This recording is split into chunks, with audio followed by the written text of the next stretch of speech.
Hey again, welcome back. Good to see you guys again if you're returning. Thank you. Today we're back in the kitchen. We're going to make a bit of dessert. We're going to make an apple crumble. Stick with me while I get some things together and we'll get started.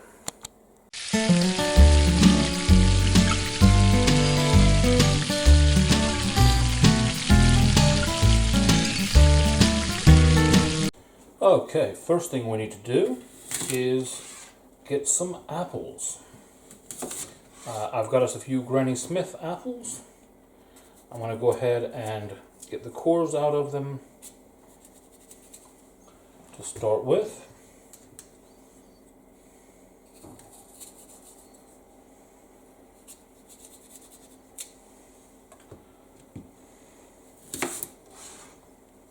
And it is easiest, in my opinion, just to quarter them and then pull the cores out.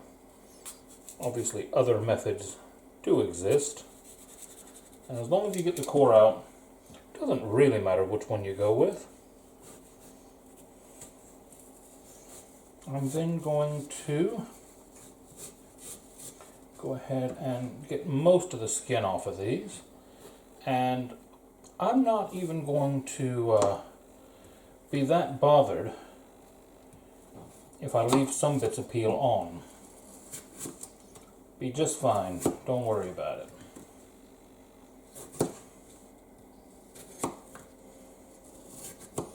As long as we get most of it,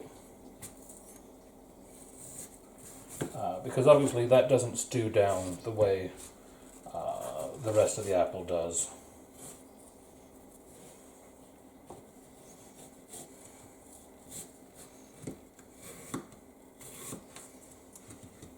These bits coming off, lovely snack as you're going.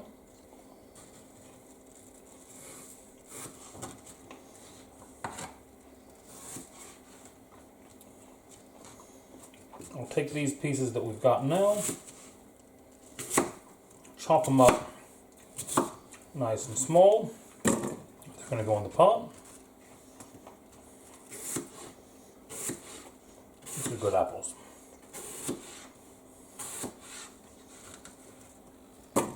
Right, I'm going to do that same thing to a few more apples, and then I'll be back with you. Give me just about 5 minutes.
Alright, next up, we've got our apples in the pan. We're going to splash a bit of lemon juice on there. That's just going to start to wake up the flavor of those apples a bit. It's also going to help with the color. They're not going to oxidize as much as quickly. I'm going to go ahead and turn our pan on then. And we're going to add some sugar to these. Now, I'm sure there's a measurement you're supposed to use for this, but I've always played it by ear, and it's always worked for me. A lot of people will also say just use white sugar for this, granulated. I really think that brown sugar and apples were made for each other, so I always mix a bit of brown sugar in with my apples as well. Now, this is going to take probably 10 minutes to cook down for us. We want to stir it occasionally so that nothing sticks, nothing burns, and we just want to get these apples nice and soft and ready to go. I'll get back to you once that's done. Now then, we're about 5 minutes in. We've still got another 10 or so to go. But before this goes any further, I'm going to go ahead and do the controversial step. Now, depending on which side of the ocean you're on, whether or not apple and cinnamon need to be together can be a bit contested. I come from the side of you don't cook apples without cinnamon. Whether that's an apple pie, an apple crumble, whatever it might be, if you're cooking apples, you add cinnamon because it just makes everything so much better. They're made for each other. So you can see that's all starting to melt down. Apples are starting to soften, but they're not quite there yet. So we're going to let them keep going. Now then, while our apples continue to stew off on the side, we're going to go ahead and make our crumble topping. For that, I'm going to need some flour.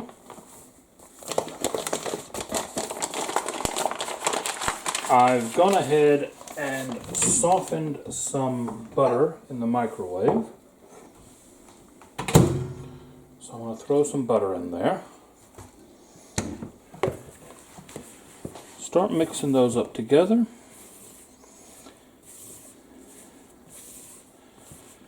Now, some people will say use cold butter and your fingertips and crumble all of this together.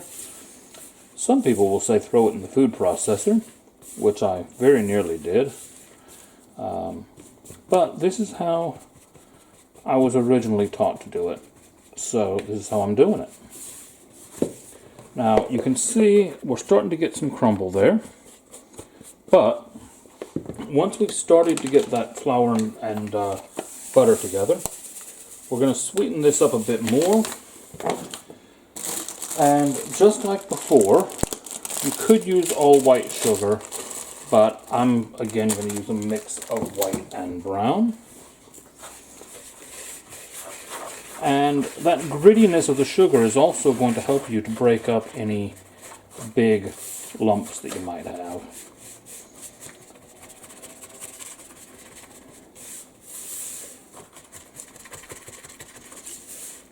Right, I will keep stirring this up to get it ready.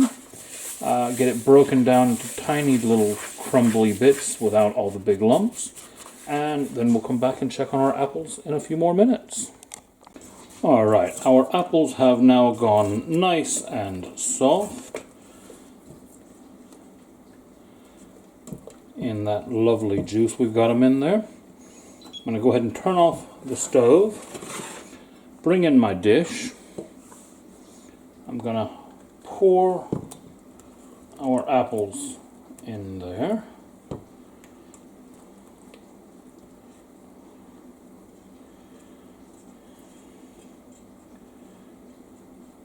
Lovely, all that nice syrup.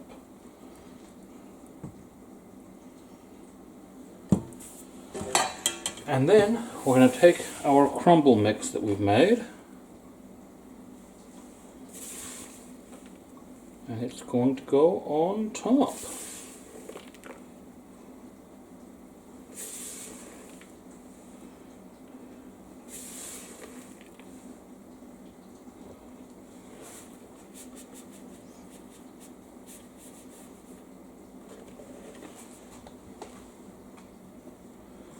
Now then, that crumble is going to, on the bottom, start soaking up some of those juices, and on the top, start getting a nice crisp on it as we throw it into a nice hot oven. And it's going to be in that oven for about 15 to 20 minutes, maybe a bit more even, depending on how dark you like your top. I'll let you see when it comes out. Alright, we are ready to get this thing out of the oven. It's nice and bubbly and crispy now.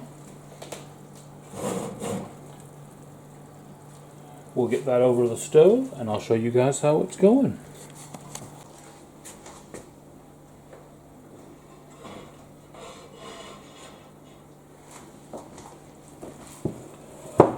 Alright, there we go. Bubbling and gorgeous. Give you a good look at that.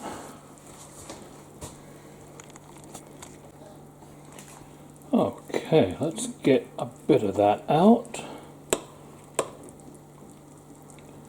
Some of that wonderful apple cinnamon goodness.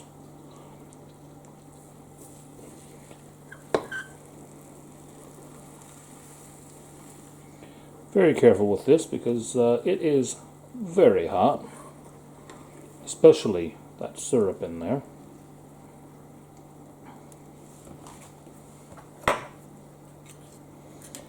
Now, this is probably perfectly served with a big scoop of ice cream, but for tonight, I think I'm just going to have a bowl just as it comes.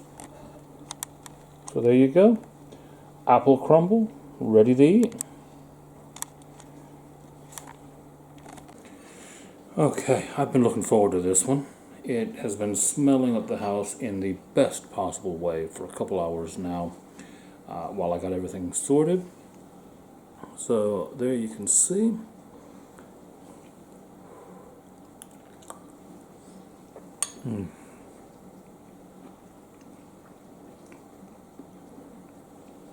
The apples still have just a little bit of bite to them, and then they go soft. The brown sugar adds that nice caramelness to it. Of course, the cinnamon and the apple are perfect together as always, and then the crumble coating just gives you that lovely crunchy texture on top.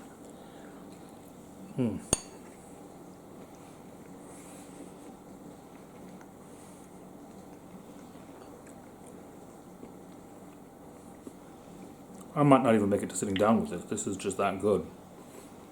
I hope some of you guys try this. I hope you let me know down below what you think of it and what else you want to see me cooking. For now, I'm going to go eat some more. You guys try something new for me. Let me know what it is down below. And then come back and see me again tomorrow. Bye-bye.